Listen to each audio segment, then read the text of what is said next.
అందరికీ నమస్కారం. అందరు బాగున్నారా? నేను చాలా బాగున్నాను. హాలిడేస్ కదా, సమ్మర్ హాలిడేస్ అని చెప్పేసి మా బాబునైతే మా అత్తయ్య వాళ్ళ ఊరైతే పంపించాము. 1 వీక్ అయితే ఉన్నాడు. 1 వీక్ తర్వాత అయితే ఇంకా ఏడుస్తున్నాడని చెప్పి తీసుకొద్దామని అయితే వెళ్ళాము.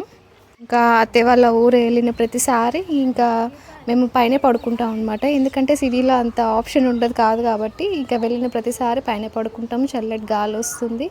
మార్నింగ్ లేవగానే ఇంత ప్రశాంతమైన వాతావరణము మనకైతే సిటీలో కనిపించదు కదా. అందువల్ల అయితే ఉన్న రోజులన్నీ అయితే మేము పైన పడుకోవడానికి ప్రిఫర్ చేస్తాము. మేము లేచే టైము ఇంకా 6 కూడా కాలేదు. 6 కాకపోయినా సరే అంత బిజీగా ఉండిపోయారు. బర్డ్స్ కానీ అన్నీ ఇంకా లేపేసాయి అనమాట మమ్మల్ని ఎక్కువసేపు పడుకొని ఇవ్వకుండా. ఇంకా తర్వాత అయితే ఫ్రెష్ అయ్యి టెంపుల్కి అయితే వెళ్ళాము. ఈ టెంపుల్ అయితే చాలా ఫేమస్. ఎవరైనా గెస్ట్ చేయగలిగితే కింద అయితే కామెంట్ చేయండి. తెలంగాణలోనే ఫేమస్ టెంపుల్ అనమాట ఇది. మేము ఊరి నుంచి రిటర్న్ అవుతున్న ప్రతిసారి ఇట్లాగా టెంపుల్కి వెళ్ళి దర్శనం చేసుకొని వెళ్తామన్నమాట.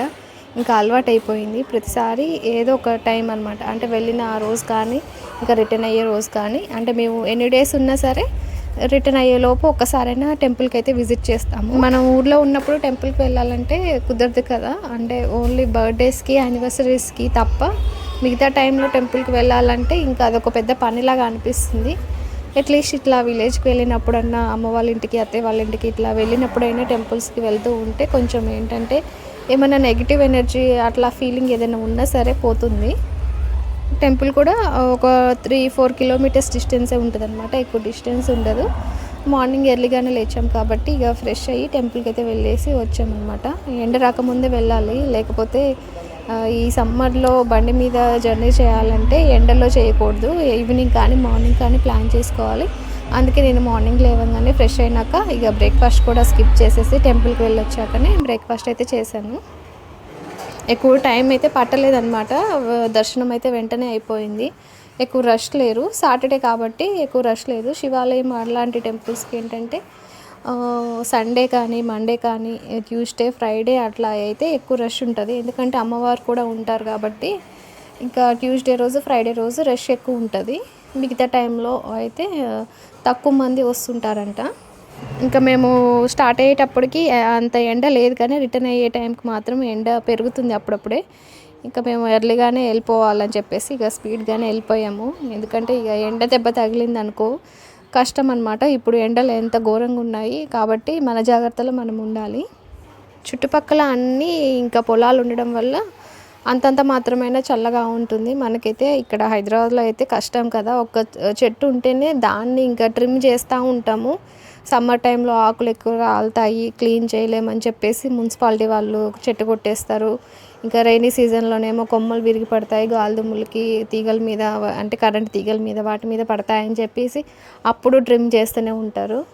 ఇంకా వింటర్ ఒక్క టైంలోనే ఆ చెట్టుని అలాగా వదిలేస్తారనమాట. మిగతా ఏ సీజన్ అయినా సరే చెట్లతో ప్రాబ్లం వస్తుంది అనమాట. మున్సిపాలిటీ వాళ్ళు క్లీన్ చేయలేక వాటిని కొట్టేస్తూ ఉంటారు. విలేజ్లో అయితే ఇంకా ఇట్లా చెట్లను కొట్టేయడం కూడా పాపంలాగా చూస్తారు కాబట్టి ఇంత మాత్రమైన చెట్లు ఉన్నాయి.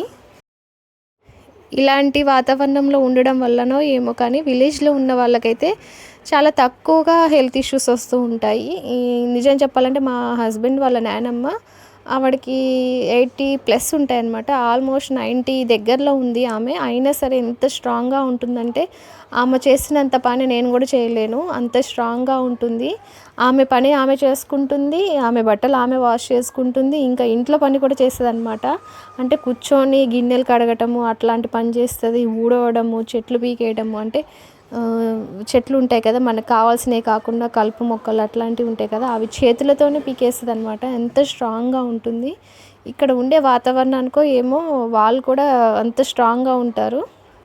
అక్కడ దొరికే ఫుడ్ కూడా అంత మంచి ఫుడ్ అనమాట. మనలాగా కెమికల్ అవన్నీ యూస్ చేసి అయితే దొరకవు. వాళ్ళకి ఏంటంటే ఫ్రెష్గా తోటల్లో నుంచి పొలాల్లో నుంచి కోసుకొచ్చి డైరెక్ట్గా అమ్మేస్తారనమాట. దానివల్ల వాళ్ళకి ఏంటంటే అవి తినడం వల్ల కూడా ఏ హెల్త్ ఇష్యూస్ రాకుండా ఇంకా స్ట్రాంగ్గా ఉండడానికి మెయిన్ రీజన్ అనమాట.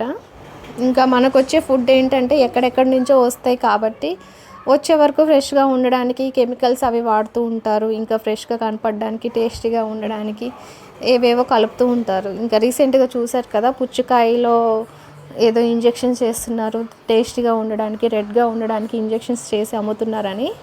నిజంగా అసలు ఫుడ్ తినాలంటే కూడా భయం వేస్తుంది. ఇవన్నీ చూస్తే ఇక అన్నీ చదువుకొని విలేజ్కి వెళ్ళి అక్కడ సెటిల్ అవ్వడం బెటర్. ఒక ఎకరం పొలం తీసుకొని లీజుకో లేకపోతే కొంటైనర్ తీసుకొని అక్కడ ఒక చెట్లు మనకి ఇంట్లో కావాల్సినవన్నీ పెంచేసుకొని అక్కడ ప్రశాంతంగా తిని పడుకుంటే చాలా అనిపిస్తుంది. ఇక్కడ సిటీకి వచ్చి లక్షలు సంపాదించి అప్పులు చేసుకొని ఏమి మిగలకుండా ఉండి హెల్త్ ఖరాబ్ చేసుకునే దానికంటే అక్కడ ప్రశాంతంగా ఇట్లాగా ఇంటి ముందు మనకు కావాల్సినవి పండించుకొని అవి వండుకొని తింటే చాలా అనిపిస్తుంది. కానీ మన జనరేషన్ వాళ్ళం ఏమంటే అవన్నీ చేయలేము, అన్నీ వదిలేసుకొని మళ్ళీ వెనక్కి వెళ్ళాము అన్న ఫీలింగ్ ఉంటుంది. ప్రెస్టేజ్గా తీసుకుంటారనమాట. అందరేమో విలేజ్ వదిలిపెట్టి సిటీకి వెళ్తుంటే వీళ్ళేంటి సిటీ నుంచి విలేజ్కి వచ్చారు అన్నట్టుగా ఉంటుంది. ఇంకా పేరెంట్స్ కూడా ప్రెస్టేజ్గా ఫీల్ అవుతారు. ఇంకా దానివల్ల అన్నీ కంట్రోల్ చేసుకొని ఇక అక్కడ అడ్జస్ట్ అయ్యి ఉండడం తప్ప అక్కడ వచ్చేది ఎక్కువ ఏముండదు, ఇక్కడ పోయేది ఏముండదు. చూసారు కదా, జస్ట్ ఒక్క అంగుళము ప్లేస్లోనే ఇన్ని చెట్లు అనమాట. అన్ని ఇంట్లోకి పూజకి కావాల్సిన పువ్వులన్నీ ఇక్కడే అనమాట. అసలు ఎప్పుడు మా అత్తయ్య దేవుడి కోసం పువ్వులు కొన్నదే లేదనమాట. అన్ని రకాల పువ్వులు అన్నీ దొరుకుతాయి. ఇంకా కోతులకి భయపడి కూరగాయలు అవి పండించట్లేదు, కానీ ఇంకా అవి వేస్తే మాకు వాళ్ళకి సరిపడ కూరగాయలు కూడా కాస్తాయి. ఇంకా అలా విలేజ్కి వెళ్ళిన ప్రతిసారి నాకు ఉన్న ఏకైక ఫీలింగ్ ఇదే అనమాట, ప్రశాంతమైన జీవితం విలేజ్ అని. ఇక అలా అనుకుంటూ ఇంకా నేనైతే రిటర్న్ అయ్యాను. నేనైతే మా అమ్మ వాళ్ళ ఇంటికి అయితే వెళ్తున్నాను. అక్కడ మా బాబునైతే ఉంచేసి మళ్ళీ నేనైతే రిటర్న్ అయితే వెళ్ళిపోవాలన్నమాట. ఇప్పుడు సమ్మర్ కాబట్టి సమ్మర్ టైంలో ఏదైనా క్లాసెస్కి అట్లాగా పంపించాలని చెప్పేసి మా అమ్మ వాళ్ళ దగ్గరే ఉంచేస్తున్నాను బాబుని ఒక 10-15 డేస్. తర్వాత అయితే వాడిని రిటర్న్ తీసుకెళ్తాను. ఎందుకంటే అక్కడ ఓన్లీ టీవీ తప్ప ఏమీ ఉండదు, ఏమి యాక్టివిటీస్ ఉండవు. ఇంకా లేచిన దగ్గర నుంచి టీవీ ఫోన్ చూసుకుంటూ కూర్చుంటాడు. అందువల్ల వాడిని అయితే ఇంకా మా అమ్మ వాళ్ళ ఇంట్లో అయితే ఉంచేస్తున్నాను. ఇంకా నేను రిటర్న్ అయిన తర్వాత వాతావరణం చూడండి ఎలా అయిపోయిందో. ఉన్నట్టుండి అంటే డే మొత్తం ఫుల్ ఎండ వచ్చింది. సడన్గా ఈవినింగ్ 5 తర్వాత వాతావరణం ఇలా మారిపోయింది. ఉరుములు మెరుపులు, పెద్ద వర్షం పడింది నైట్ మొత్తం. కరెంటు కూడా లేదు. మాకైతే హైదరాబాద్లో ఉంటే కనీసం వాన చినుకుని తాకడానికి కూడా ఛాన్స్ లేదనమాట. అంత మొత్తం క్లోజ్డ్ ఉంటుంది. అంటే బాల్కనీ కూడా క్లోజ్డ్ ఉంటుంది అనమాట. వర్షం నీళ్ళు చుక్క కూడా లోపలికి రాదు, అలా ఉంటుంది. ఇట్లా ఊరికొచ్చినప్పుడన్నా కనీసం వర్షాన్ని ఫీల్ అయ్యే అదృష్టమైన దొరుకుతుంది. ఇలా చూసి సాటిస్ఫై అవ్వడం తప్ప ఏం లేదు. ఇలాంటి వాతావరణాన్ని ఆస్వాదించాలంటే ఊర్లోకి వస్తేనే కుదురుతుంది అనమాట. సిటీలలో అపార్ట్మెంట్లలో ఉండే వాళ్ళకి అంత అదృష్టం ఉండదు. వాళ్ళకి కేవలం ఆ విండోలోంచి చూడడానికి మాత్రమే ఉంటుంది ఛాన్స్. అంతేనండి ఈ వీడియో. థ్యాంక్స్.